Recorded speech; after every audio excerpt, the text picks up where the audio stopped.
Doble amenaza, atención, porque hay memorando de entendimiento entre Estados Unidos e Irán, sí, pero también hay amenazas sobre la mesa. No todo es entendimiento, o mejor dicho, para el entendimiento, Estados Unidos mantiene la presión militar en el Golfo Pérsico. Atención, porque el presidente Trump ha sido claro en las últimas horas. Dice desde Francia, donde asiste al G7, que si el régimen ayatolá, aquí lo ven, incumple el régimen ayatolá cualquier parte del memorando de entendimiento, Donald Trump, a este otro lado, no va a dudar en reanudar los ataques. Estamos, por tanto, asistiendo a una cuenta atrás. Faltan 2 días para que la rúbrica se estampe sobre ese memorando, para que se firme oficialmente en Suiza este viernes. Pero 2 días en los que nada parece sólido y todo pende de un hilo, que si se rompe, hará que todo salte por los aires. Si los ayatolá incumplen cualquiera de los 14 puntos establecidos por Estados Unidos, enseguida veremos los 14 puntos, Washington ordenará reanudar los ataques. Eso significa que, si hay incumplimiento del memorando, podremos volver a ver escenas como estas.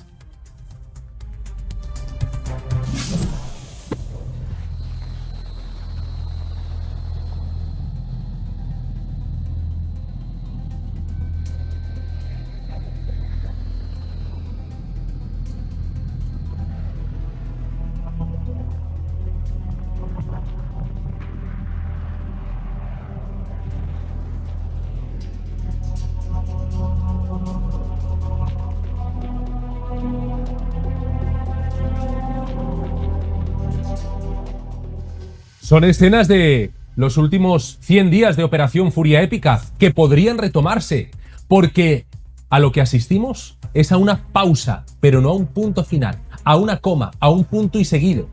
Ambas partes las ven en pantalla, han llegado a ese memorando de entendimiento, pero el memorando lo van a discutir en los próximos días, con la firma definitiva este viernes. ¿Qué ocurre si de aquí al viernes el régimen ayatolá incumple alguno de los 14 puntos?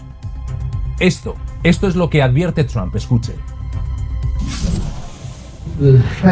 ¿Es ya definitivo el texto del acuerdo? No es definitivo, es un memorándum de entendimiento. Y si no me gusta, volveremos a dispararles, a lanzarles bombas. Y ellos, si no me gusta, si no se portan bien, volveremos inmediatamente a lanzarles bombas justo en medio de la cabeza.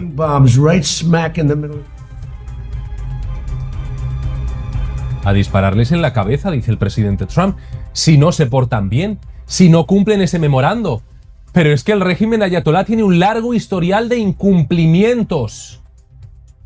En 2005, Irán reanudó actividades de conversión de uranio en instalaciones como Isfahán, por ejemplo, violando acuerdos.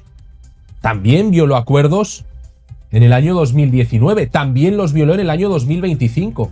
Enseguida veremos todas las violaciones que ha habido. Pero antes de entrar en esa materia, no solo amenaza Donald Trump, las amenazas llegan también desde los ayatolá. Y eso habla de la inestabilidad en medio de este memorando. Trump dice, si incumplen, bombardeos. Y los ayatolá dicen, si Israel ataca Líbano, bombardeos. Ambas partes amenazando, con amenazas sobre la mesa de este memorando. En el caso del régimen ayatolá, aseguran que abrirán fuego, repito, si Israel en estos días ataca sobre Líbano contra objetivos de Hezbollah. Si el ejército del régimen sionista responsable del asesinato de niños no pone fin a la violencia en el sur de Líbano, cabe esperar una dura respuesta de las poderosas fuerzas armadas de la República Islámica de Irán. Arrancamos Club de Prensa con Diego Sharif, que era analista exconcejal en Caracas desde nuestros estudios. Bienvenido. Muchísimas gracias. ¡Wow! ¡Qué cantidad de amenazas! Es impresionante cómo la presión está sobre la mesa, ¿no? No es una negociación fácil. Para nada. Y lo que sí estamos viendo de alguna forma con todo este proceso es una desescalada diplomática, a pesar de las palabras fuertes que dicen de ambos lados, pero para nada es una solución al conflicto. Esto pareciera que es una pausa todavía, no el fin de la guerra, pero sin duda alguna vamos a ver algunos desenlaces de ese acuerdo si se llega a firmar de aquí al viernes, y vemos como otros actores regionales, por un lado Israel con los ataques y por el otro lado Hezbollah respondiendo también, que hacen que esto sea mucho más frágil que lo que muchos creen. Vamos a ver los 14 puntos del acuerdo, pero antes saludo a Miguel Mora, director de 100% Noticias, que nos acompaña en este club de prensa.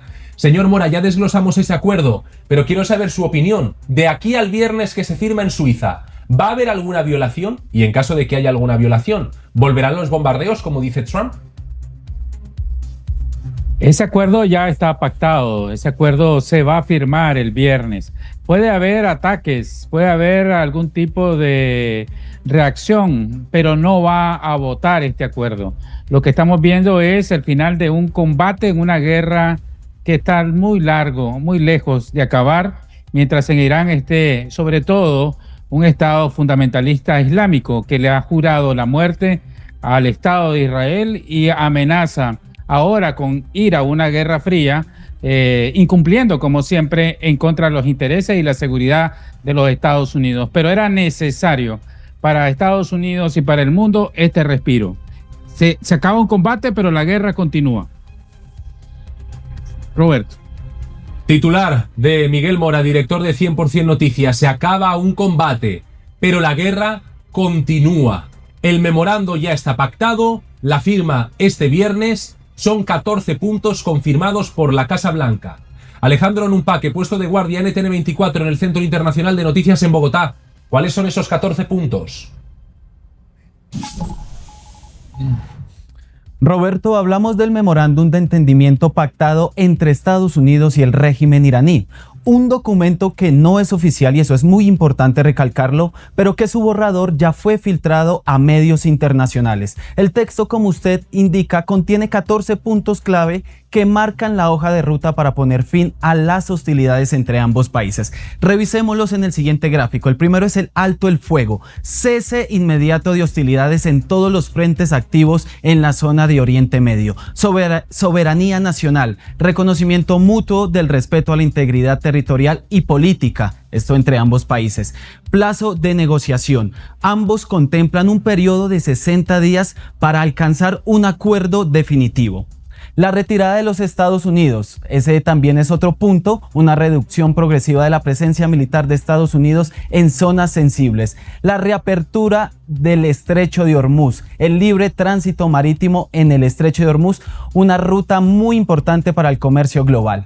Fondo de reconstrucción, una creación de un supuesto mecanismo financiero internacional para la recuperación regional y del régimen iraní, es decir, de infraestructura en Irán. Sanciones, el levantamiento parcial y progresivo de sanciones económicas contra el régimen, el armamento atómico, que es uno de los puntos más sensibles, compromiso de no desarrollo ni adquisición de armas nucleares por parte del régimen, el programa nuclear que tenga una supervisión internacional estricta sobre las actividades nucleares. También aquí vemos las exportaciones de petróleo, la reanudación controlada para las exportaciones del régimen en cuanto al tema energético, la liberación de los activos congelados, esta sería gradual, de los fondos del régimen retenidos en varios países en el extranjero. La aplicación del acuerdo definitivo, que sería la implementación escalonada bajo verificación internacional. Los otros puntos que tendrían que negociar, porque estarían pendientes y la implementación sería luego de este memorándum.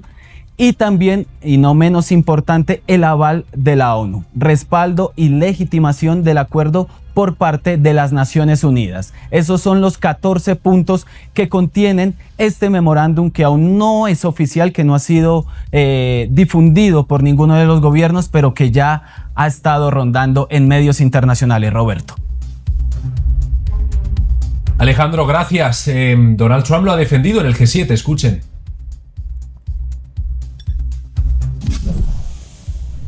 Los últimos días hemos podido discutir los detalles de este histórico acuerdo con muchos de nuestros aliados más cercanos, incluyendo las naciones del G7 y muchos presidentes y primeros ministros, como por ejemplo el primer ministro Modi, que estaba aquí. Están encantados de que hayamos logrado un acuerdo, todos y cada uno de ellos. Están encantados, dice el presidente Trump, de los 14 puntos que nos ha explicado Alejandro Numpaque. El sexto es el que ha desatado la polémica porque contempla, atención, y leo textualmente el punto, leo el memorando. Contempla un presupuesto mínimo de 300.000 millones para la reconstrucción y el desarrollo económico de la República Islámica. Esto ha causado cierta indignación, Diego Sharifker, porque la gente no quiere pagar por esa reconstrucción. Desde Estados Unidos confirman que ese punto está sobre la mesa, pero no va a ser Washington quien ponga ese dinero, ¿no? No va a ser Washington, va a ser la comunidad internacional a través de diferentes mecanismos como los bancos internacionales, los bancos de desarrollo. Pero esto al final es una estrategia muy clásica que utiliza Estados Unidos, que es lo que llaman el peace through strength, pues negociar desde una posición de fuerza militar donde Estados Unidos pueda avanzar sus intereses y de cierta forma imponer sus intereses en cualquiera de estas negociaciones.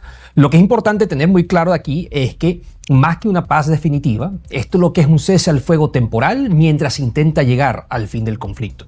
Yo no creo, honestamente, que el viernes se vaya a acabar completamente el conflicto. Habrá una pausa temporal, habrá más negociaciones sobre estos diferentes 14 puntos y habrá que ver si durante ese periodo de 60 días llegan a la paz definitiva.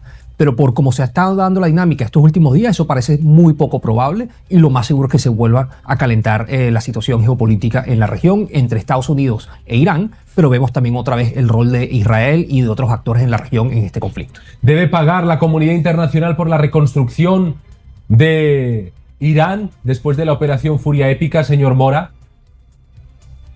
No creo que paguen, son financiamientos a los que cualquier Estado tiene derecho si cumple los requisitos. Recuerden que Irán tiene una reserva petrolera de las más grandes del mundo. Ellos tienen mucho dinero. Además se contempla descongelamiento de una gran cantidad de dinero de los iraníes que fue congelado por múltiples sanciones. El mismo presidente Donald Trump lo dijo, ese dinero no es de Estados Unidos, aunque quiso quedárselo por un momento, pero sería una mala señal de que se quite dólares de cuando la economía mundial maneja esta divisa en casi todo el mundo occidental. Yo creo que aquí en este acuerdo Irán salió con su ganancia, pero Estados Unidos también.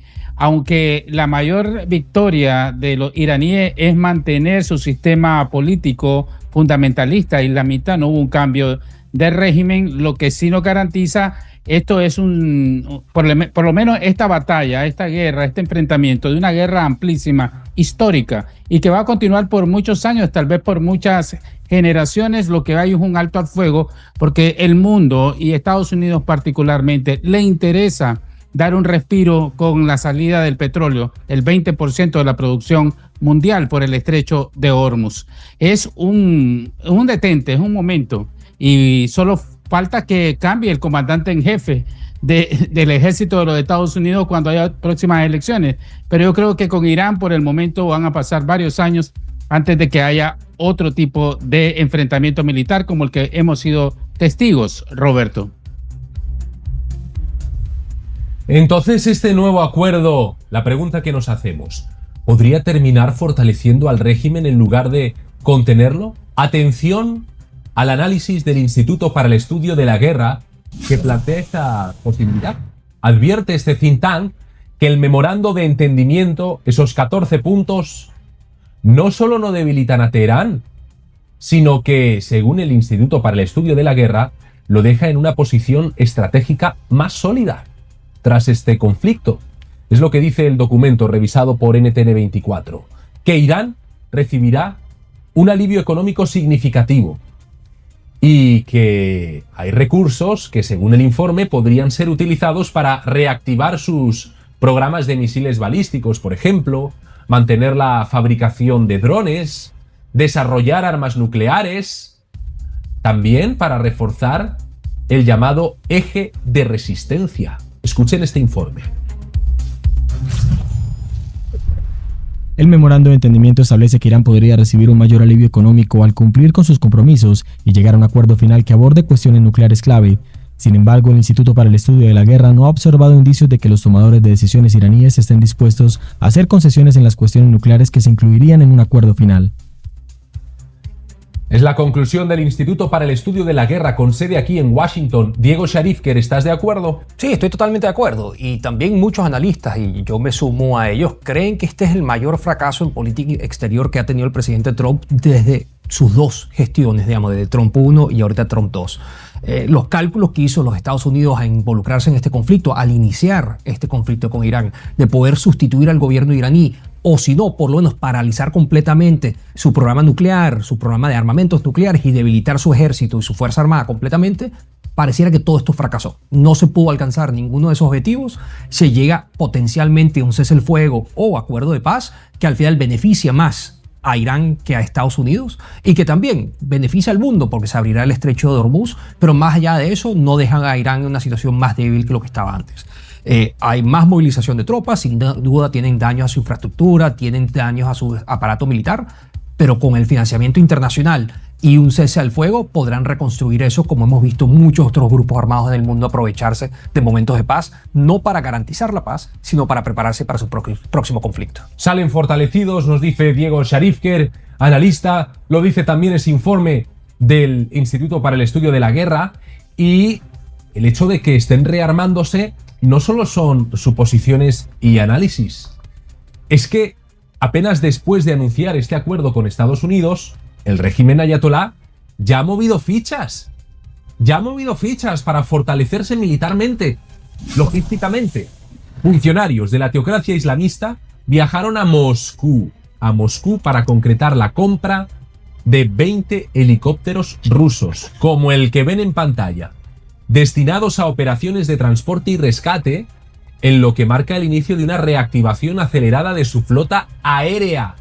Ese modelo es el que han encargado a Rusia, que llega, en fin, llega también mientras Teherán avanza en nuevas negociaciones con ese país, con Vladimir Putin. Negociaciones comerciales con Putin, consolidando una alianza estratégica entre el régimen de Teherán y Vladimir Putin. Una alianza estratégica en pleno escenario de distensión con Washington. La reconstrucción de las capacidades aéreas y logísticas evidencia que más allá del discurso de paz, el régimen iraní busca reposicionarse rápidamente en el terreno operativo y regional. Miguel Mora, ahí vemos los helicópteros. Tiene una capacidad de 4.000 kilos. Pueden trasladar entre 20 y 27 pasajeros. Además, pueden transportar heridos con personal médico. Tienen una gran versatilidad operativa. Estos helicópteros son estratégicos. ¿Está rearmándose el régimen ayatolá? ¿Ha empezado a rearmarse ya con equipamiento militar ruso?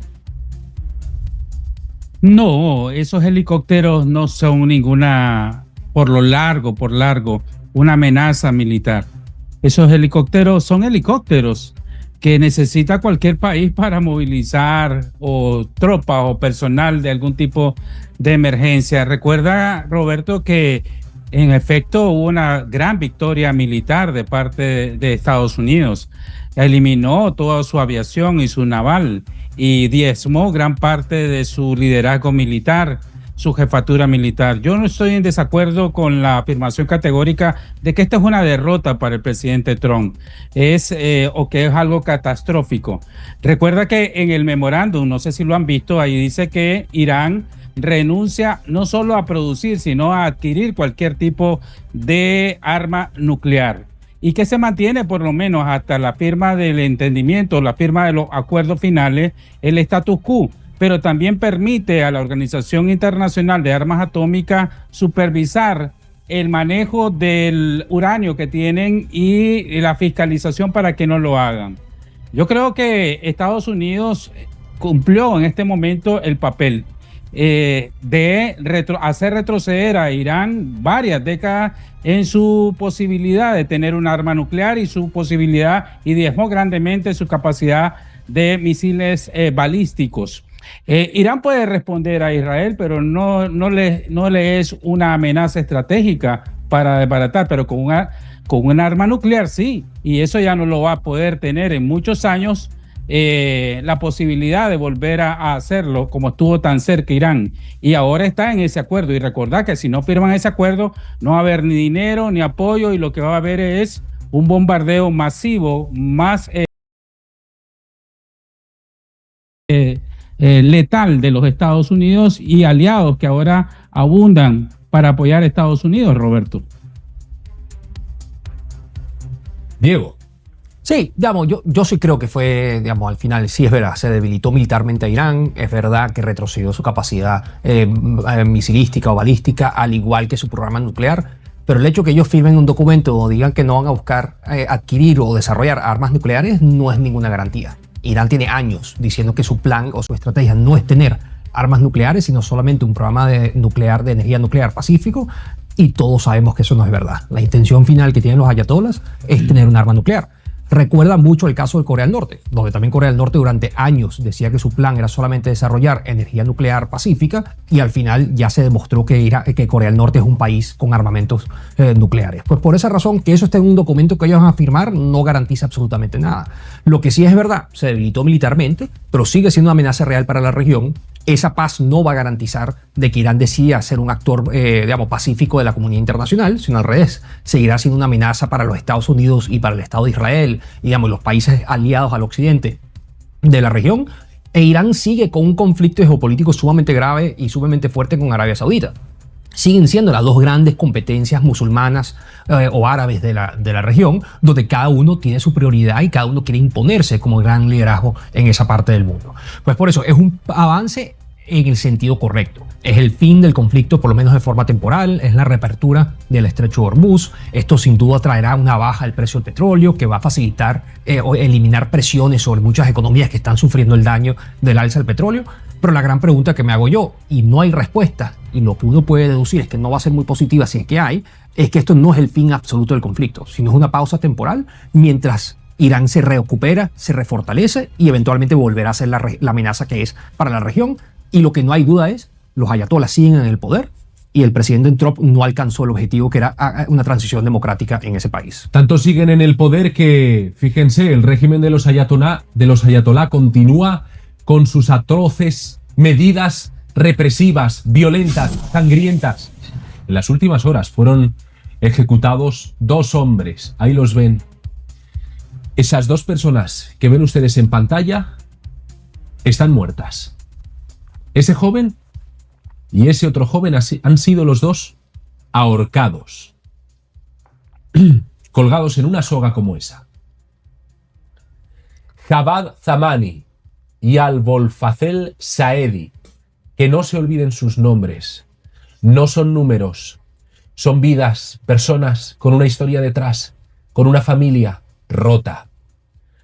Fueron sentenciados por supuestos cargos de guerra contra Dios, es el cargo que le imputa la teocracia, también corrupción, destrucción deliberada de bienes públicos. La razón es que participaron en las protestas contra los ayatolá en enero.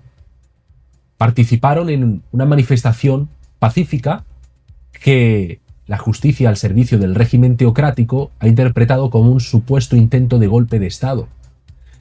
Y les ejecutaron. Con la ejecución de Zamani, de Saedi, ya son más de 40 personas las que han sido ahorcadas por parte de la dictadura solo en lo que llevamos de año. Miguel Mora, lo que está claro es que el régimen sigue ahí, y yo creo que desde el Pentágono también tenían la intención de desmontar este régimen, pero están aferrados al poder y no ha habido una caída de los ayatolá. Roberto, las batallas se libran una a una. Si Estados Unidos no hubiera hecho el presidente Trump lo que hizo en junio y este año en contra del régimen de Irán, la situación estuviera para el mundo, para el Medio Oriente y para los Estados Unidos, para Israel, altamente peligrosa.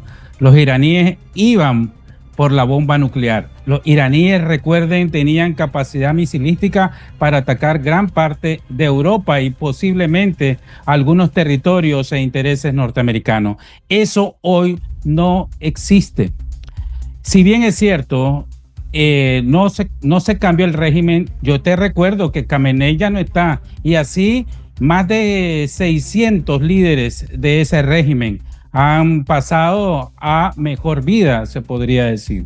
Eso también debilita un régimen, sumado a que meses antes millones de iraníes, una nueva generación de jóvenes iraníes se tomaban las calles de Irán para reclamar y que fueron objeto de masacres de hasta 40.000 muertos.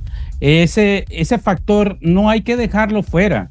El factor del pueblo. El pueblo va a decidir cuándo y en qué oportunidad puede retomar las calles, y en un régimen que está seriamente golpeado, herido, yo digo literalmente de muerte, no está eliminado, ahí está en efecto, pero está seriamente diezmado gracias al accionar de Estados Unidos e Israel. Sobre todo el pueblo iraní que quiere libertad tiene una gran posibilidad, y es el tiempo del pueblo iraní. Lógico, va a haber muertos, los regímenes son asesinos y criminales y van a seguir matando, pero también yo sé que los pueblos aprovechan las oportunidades y nos pueden dar gratas sorpresas y cambios de timón en cualquier momento, Roberto. Claro, y también es importante entender qué efecto tiene en Estados Unidos. Saber que el régimen sigue activo, aunque nos decía Miguel Mora, nos dice, director de 100% Noticias, paso a paso. Es importante lo que se ha hecho, vayamos paso a paso. Pero aquí, en clave de política interna, Diego Scharifker, el electorado norteamericano, ¿cómo ha percibido esta operación Furia Épica y cómo se lee en este territorio, entre la gente, entre los ciudadanos de Estados Unidos, el acuerdo que se va a firmar este viernes? Si yo fuera estratega republicano, estaría sumamente preocupado para las elecciones de medio término. Ya se ha ido demostrando en los resultados de las elecciones primarias y otras participaciones electorales que ha habido a través de Estados Unidos en las últimas semanas, de que los republicanos están perdiendo espacio, están bajo serias amenazas del electorado americano, y los demócratas están ganando mucha fuerza. Recordemos que hace pocas semanas, por primera vez en lo que va el segundo periodo de Trump, congresistas republicanos votaron con demócratas solicitándole al gobierno americano que paralice las operaciones militares en Irán. Estos fueron 4 congresistas republicanos, donde 3 están en riesgo de su reelección en sus circuitos, principalmente por el costo político que ha representado esta guerra de Irán para los republicanos y para la administración Trump actual. Recuerden que van varios soldados que han sido muertos o que han fallecido en este conflicto. Eso es un costo político sumamente alto para el americano a pie. Cada soldado que muere es un daño importante para lo que es el gobernante que esté en el poder, pero también se suma a eso el alto costo de la vida, el impacto de la alza del petróleo, el impacto en los precios de la energía. Pero al final la gente no solamente está sintiendo emocionalmente o espiritualmente los impactos de la guerra y el hecho que hayan fallecido soldados, sino que lo están sintiendo en su bolsillo. Y eso al final es lo que la gente vota. It's the economy stupid. La gente vota por la economía, vota por lo que impacta el bolsillo, y este conflicto está impactando en el bolsillo a los ciudadanos americanos. Solamente ayer hubo primarias aquí en Washington, cosa que es interesante. Aquí siempre ganan los demócratas en esta ciudad, pero la candidata que parece altamente probable de poder ganar y que está proyectada de ganar las primarias aquí en Washington es una demócrata socialista, digamos, es el lado más izquierda del Partido Demócrata. Pues pareciera que el péndulo aquí en Estados Unidos pasó del gobierno Trump 1 a un moderado que fue Joe Biden, que es un demócrata moderado. Llegó Trump más radical que nunca hacia la derecha. Cuidado si no el péndulo se devuelve ahorita a un gobierno de izquierda, lo más izquierda posible en Estados Unidos, que son los demócratas socialistas, que nunca realmente ha habido desde FDR un presidente de esa tendencia aquí en los Estados Unidos. El efecto péndulo, ¿verdad? El efecto péndulo que se da en política es algo que ocurre, como nos explica Diego Scharifker. La pregunta también es si el régimen ayatolá va a cumplir o no el memorando acordado entre Estados Unidos y Teherán. Lo digo porque si miramos hacia el pasado y activamos la máquina del tiempo, observamos cómo en numerosas ocasiones la teocracia islamista ha violado acuerdos en materia nuclear. En 2005, por ejemplo, Irán fue declarado en incumplimiento del acuerdo nuclear alcanzado entonces con los países europeos. Todo porque reanudó las actividades de conversión de uranio en instalaciones como Isfahán. Y de hecho, el Nuclear Technology Center, que había sido, clave en ese proceso, confirmó que en el marco de los acuerdos con los países europeos, Teherán estaba violando las normas. Eso fue visto como un incumplimiento de esos compromisos en el año 2005. Vayamos al 2019. En 2019, Irán incumplió las restricciones del Plan de Acción Integral Conjunto firmado en 2015 con Estados Unidos, con la administración Obama. Irán comenzó a violarlo al superar el límite de reservas de uranio enriquecido. Lo habían enriquecido por encima del 3,67% permitido y usaban además centrifugadoras avanzadas prohibidas. También reactivaron actividades en instalaciones restringidas. Y avanzamos un poco más en el tiempo hasta 2025, cuando el Organismo Internacional de la Energía Atómica declaró a Irán el año pasado, declaró a Irán en incumplimiento de sus obligaciones de verificación y transparencia. La International Atomic Energy Agency reportó que Irán no cumplió plenamente sus obligaciones de salvaguardias nucleares, al no explicar trazas de material nuclear detectadas en sitios no declarados y al limitar la cooperación con las inspecciones. Miguel Mora, todo esto da a entender que el régimen ayatolá no es un socio fiable, ¿no? ¿Realmente hay garantías de que vaya a cumplir lo que promete? ¿O, como ha hecho ya en el pasado, no hará lo que dice? A Irán no hay que creerle nada, si ese es el punto. Por eso es que lo bombardearon en junio y por eso estaba esta ofensiva de Estados Unidos que le desbarató todo su arsenal militar, que lo retrocedió y que ahora están siendo obligados a firmar en condición de desventaja militar un acuerdo de paz momentáneo, donde ellos pueden prometer lo que quieran, pero también Estados Unidos, lo dijo bien el presidente Trump, si no cumplen, regresan los misiles a Teherán. Y por supuesto que no hay que creerle. Por eso es que tiene que estar la comunidad internacional, los Estados Unidos, fiscalizando ese régimen terrorista. En el caso de la economía, yo creo, y la política, y los demócratas y los republicanos, 4 meses es una eternidad en política. Hablamos de que en ese tiempo ha habido hasta el día de ayer o hoy un enfrentamiento con Irán. Ya el viernes hay un cese al fuego y un acuerdo de paz. El precio del petróleo que llegó a tener en esta crisis hasta $126 el barril de Texas, hoy cayó a $76 el barril y continúa descendiendo. La mejoría, lógicamente, en las gasolineras norteamericanas a noviembre o a octubre, a noviembre, el día de las elecciones, va a ser significativa. Y el accionar y los resultados de una negociación con Irán se van a ver más palpables. Eso estamos a 4 meses y eso es una eternidad. Yo creo que primero, Roberto, no hay que creerle y por eso el presidente Trump lo ha dicho. Si no cumplen, el misil está sobre sus cabezas. Y ahorita lo que estoy viendo en la economía es que las bolsas están explotando en positivo y el petróleo viene como piedra hacia abajo y eso se tiene que reflejar en la gasolinera de los Estados Unidos y el mundo y en la inflación de Estados Unidos de cara a las elecciones y vamos a ver cómo reacciona el electorado para noviembre de este año. Roberto. No hay que creerles, dice Miguel Mora, Diego, porque ahí lo hemos visto, como en el pasado, fechas clave 2005, 2019, 2025, han hecho lo contrario a lo que les pedían y han violado todo tipo de tratados, acuerdos, supervisión. Sí, por eso no hay que creerles. Eso hace que lo que se va a firmar el día viernes no sea una gran victoria. Es un veremos, son puntos suspensivos. Habrá que ver cómo actúa el régimen iraní a partir del viernes. Como muy bien dicen, uno de los 14 puntos, después tienen 60 días para llegar a un acuerdo de paz definitivo. Habrá que entender exactamente cómo se estipula no solamente el sistema de financiamiento y si realmente la comunidad internacional va a financiar al régimen, sino también cómo se le va a hacer seguimiento al cumplimiento de los aspectos de armas nucleares y energía nuclear. Y un punto importante que está implícito dentro de ese acuerdo es también el rol de Irán con los grupos proxy que tiene en la región. ¿Qué va a hacer Irán con Hamas? ¿Qué va a hacer Irán con Hezbollah? Que al final son los grupos paramilitares financiados por el régimen iraní para poder hacer una guerra indirecta contra Israel y, en el caso del Líbano, no solamente contra Israel, sino para controlar territorio libanés. Si esos grupos proxy no son eliminados, no cesa el financiamiento o no desaparecen, seguirán siendo una amenaza para la región, seguirán.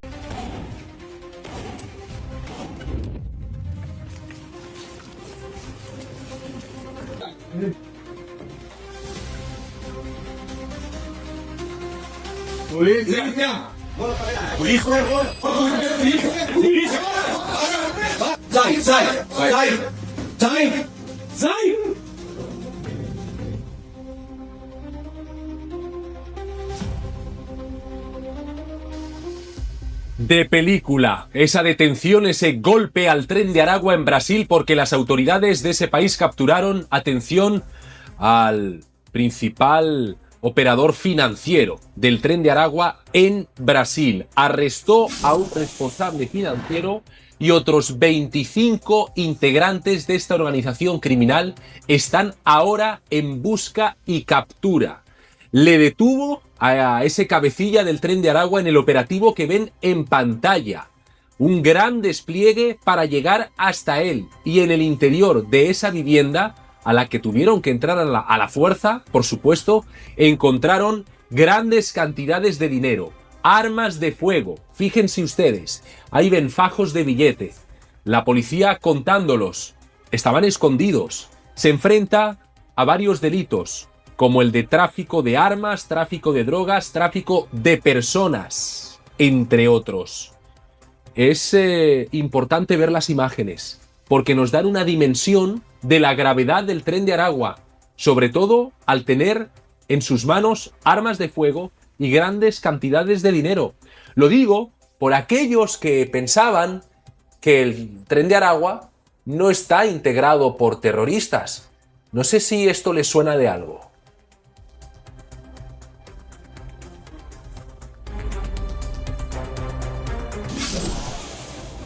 Mentira que el tren de Aragua es terrorista.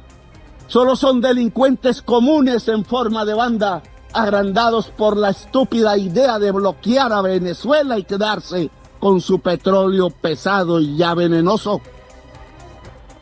Ah, ¿no son terroristas? Para el presidente de Colombia, Gustavo Petro, los integrantes del tren de Aragua no son terroristas. Bueno, recordémosle a Petro los delitos que le imputan: tráfico de armas, tráfico de personas. ¿Está el presidente Petro en contra de la trata de seres humanos? El tren de Aragua la ejecuta, según la fiscalía. Tráfico de drogas. Yo creo que es difícil pensar que no son terroristas cuando para detenerlos hace falta un despliegue policial como este.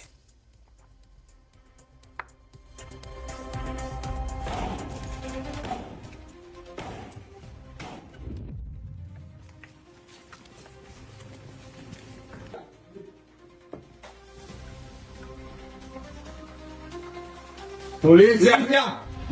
¡Policía! ¡Policía!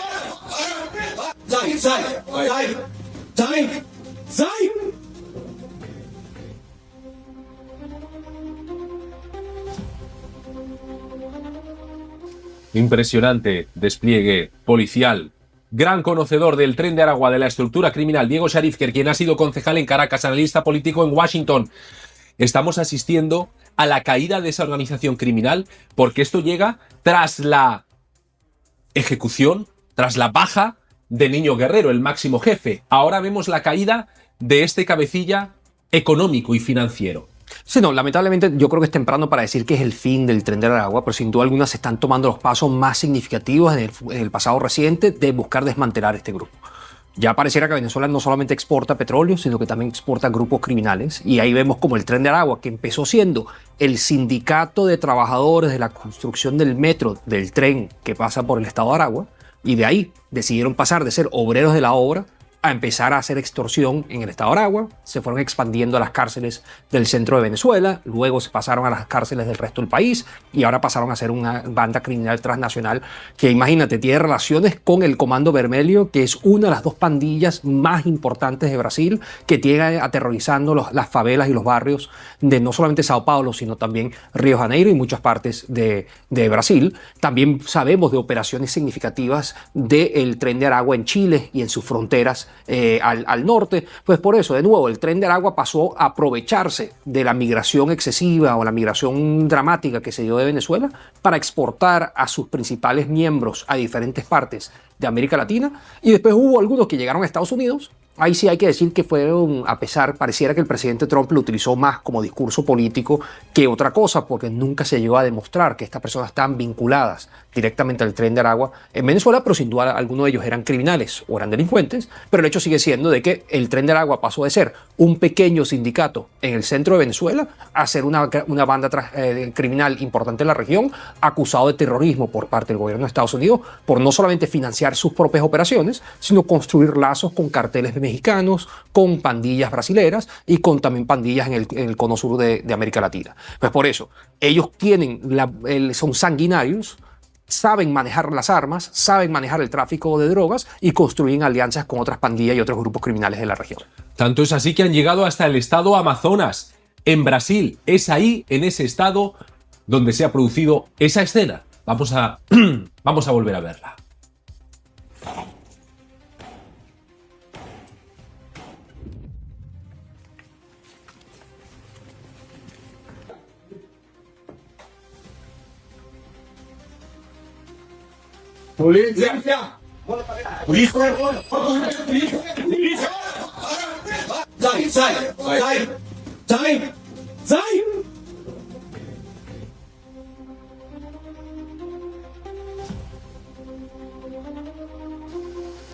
El secretario de Guerra lo advirtió en los últimos días. Estados Unidos encabeza una coalición contra el narcoterrorismo, del que forman parte, entre otras organizaciones criminales, el Tren de Aragua, recordemos. Se llama la Coalición Americana contra los Cárteles y la estamos formando junto con gobiernos aliados de toda América Central y del Sur para perseguir, derrotar y destruir a las organizaciones terroristas extranjeras. Los cárteles de la droga y todos esos países que has mencionado están intensificando su colaboración con Estados Unidos, donde trabajamos con sus gobiernos y sus ejércitos, sus capacidades especiales y las nuestras para dar caza a las redes terroristas en nuestro propio hemisferio. Miguel Mora, director de 100% Noticias. Todas estas intervenciones policiales, esta última que vemos en pantalla, en la que han capturado a ese jefe financiero del Tren de Aragua, ¿tienen detrás el apoyo de Estados Unidos? ¿El Tren de Aragua se está combatiendo por iniciativa de Washington? Por supuesto que sí.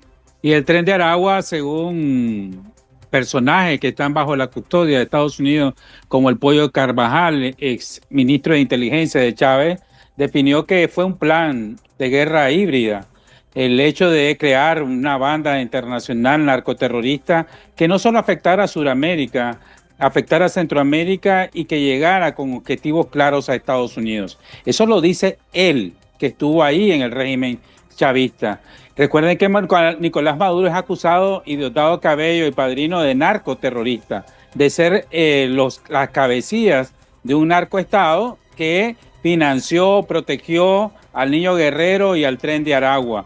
Y les da refugio, y les daba refugio hasta la semana anterior, cuando Estados Unidos eliminó de la Paz de la Tierra en un operativo cinético a el principal líder de este grupo narcoterrorista criminal.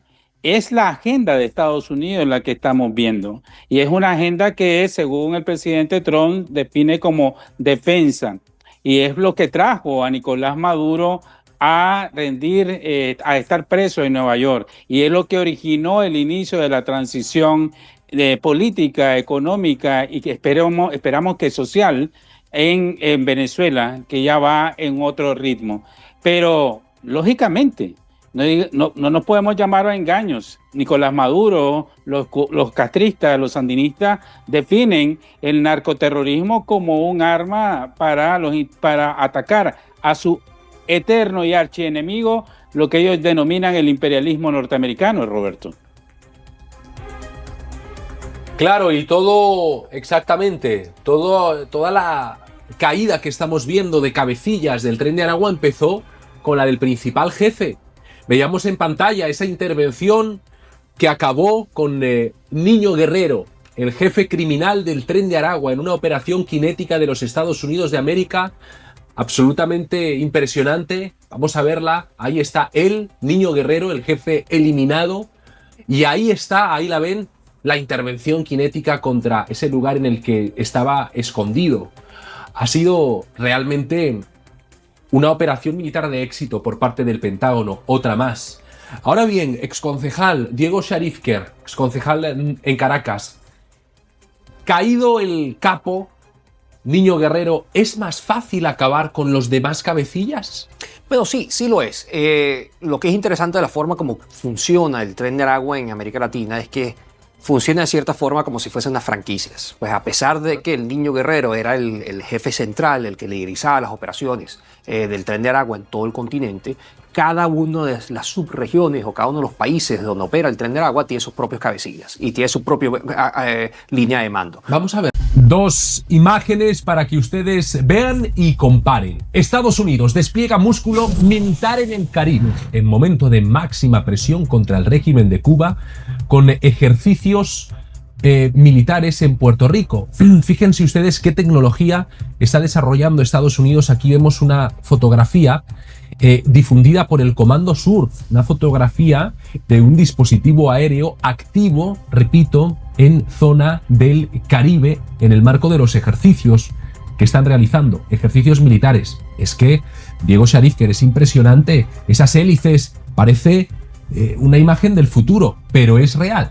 Sí, es real y son las nuevas tecnologías que utiliza el gobierno de los Estados Unidos en todo este tipo de operaciones. Ya lo hemos comentado antes en el programa. Wow. El hecho de que el gobierno de Estados Unidos, digamos, publique este tipo de imágenes son para intimidar. Tremenda tecnología. Tremenda tecnología. Y no es de extrañar que intimiden, porque aquí viene la comparativa que queremos hacer. Por un lado, los marines de Estados Unidos ensayan procedimientos de fuerza con esas imágenes, procedimientos de reacción rápida en la estación naval de Roosevelt Roads, en Puerto Rico, y por otro lado, bueno, pues mientras el Comando Sur está desplegado en el Caribe, en esa área de responsabilidad, en paralelo, el régimen de Cuba difunde ese vídeo que también están viendo en pantalla de ejercicios por parte de su armada.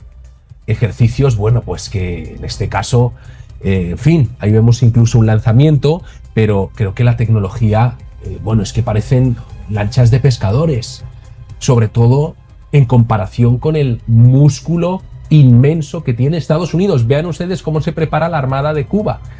En fin, da un poco de lástima verlo. No sé si es lo que quieren provocar. Sí, de nuevo, mientras unas imágenes generan, digamos, intimidación, miedo, poderío militar, ¿crees que en el Pentágono están preocupados después de ver este vídeo? Ese vídeo da un poco de pena ajena a poder ver en los avances, entre comillas, en los avances tecnológicos del gobierno cubano. Lo que sí hay que dejar muy claro, no hay enemigo chiquito. Bueno, no hay enemigo pequeño y uno nunca sabe cómo va a terminar un conflicto.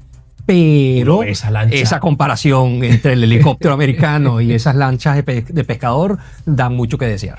Miguel Mora, la comparación es clara. ¿Por qué el régimen de Cuba difunde imágenes de esas lanchas, de esas barquitas de madera, cuando Estados Unidos tiene ahí el US Nimitz que mide 333 metros de eslora, que es un gigante de acero?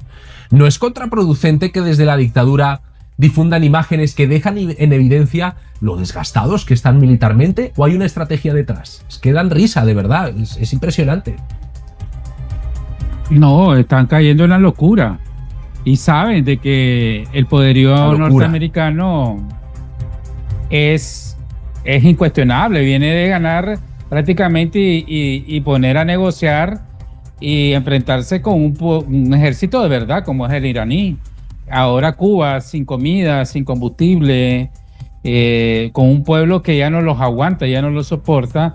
No solo muestran esas lanchas de mentira que dan pesar verdaderamente, están convocando a toda su estructura castrista para que descubrir la abuelada, descubrir el capitalismo, pero bajo su control. Están diciendo Díaz-Canel de que les muestren opciones económicas para componer la situación de Cuba.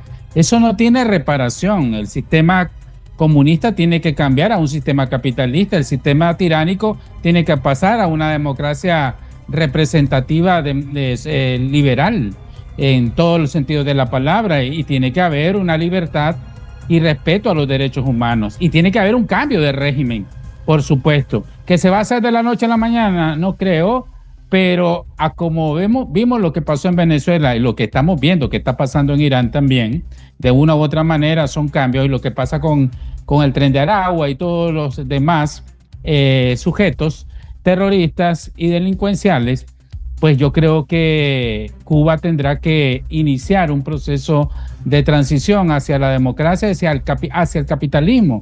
Incluso ya no tienen ninguna respuesta los castristas para el pueblo cubano. Roberto. Si no tienen luz, están más de 24 horas al día, 30 horas seguidas sin luz, ¿cómo van a tener una armada, un ejército? Pero lo llamativo, y Miguel Mora lo explica muy bien cuando dice han caído en la locura, es que aún así ellos intentan sacar pecho de esto.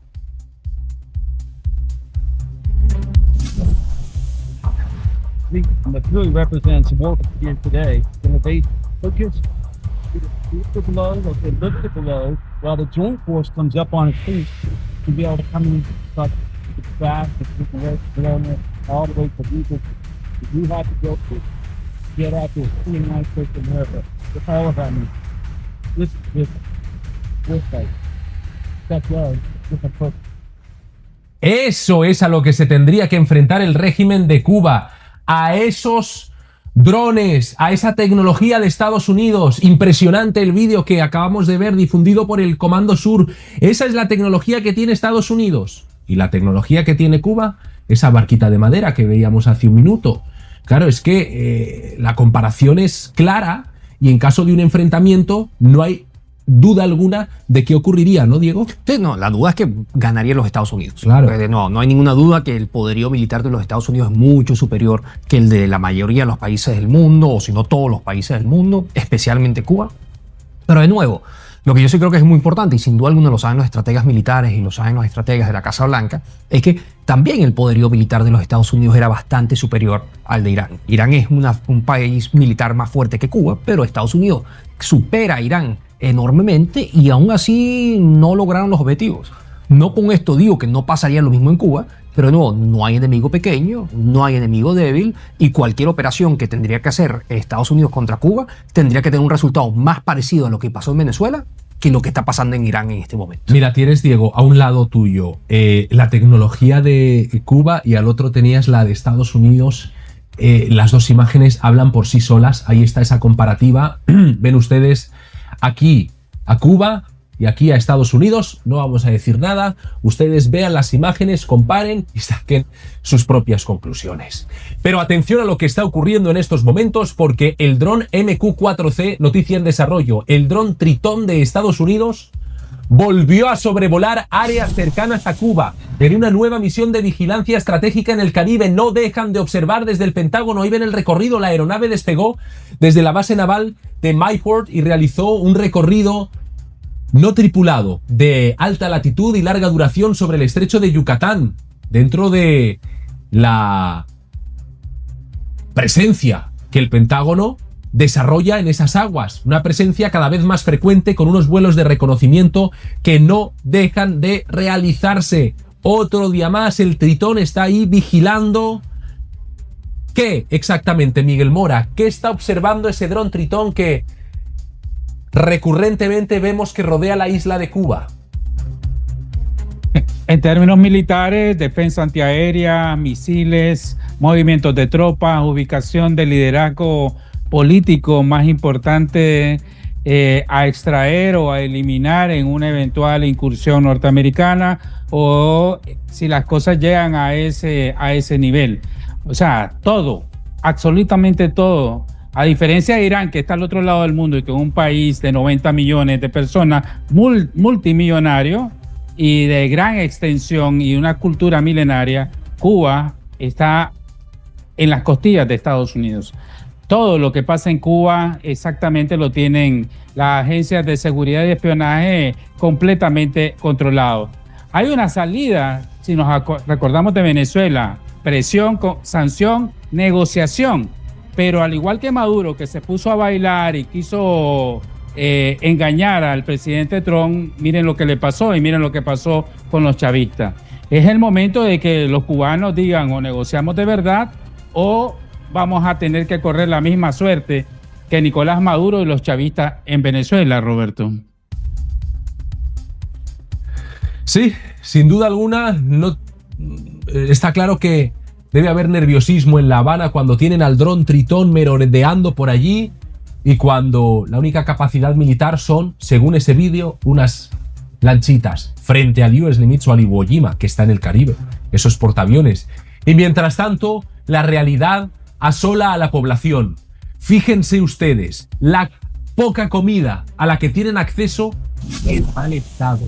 Lo ha denunciado una ciudadana cubana valientemente subiendo este vídeo a sus redes sociales. En él muestra cómo compró un tubo de picadillo por 700 pesos y al abrirlo, madre mía, fíjense ustedes lo que se encontró. La carne totalmente descompuesta, con mal olor, ese color absolutamente repulsivo, verdoso.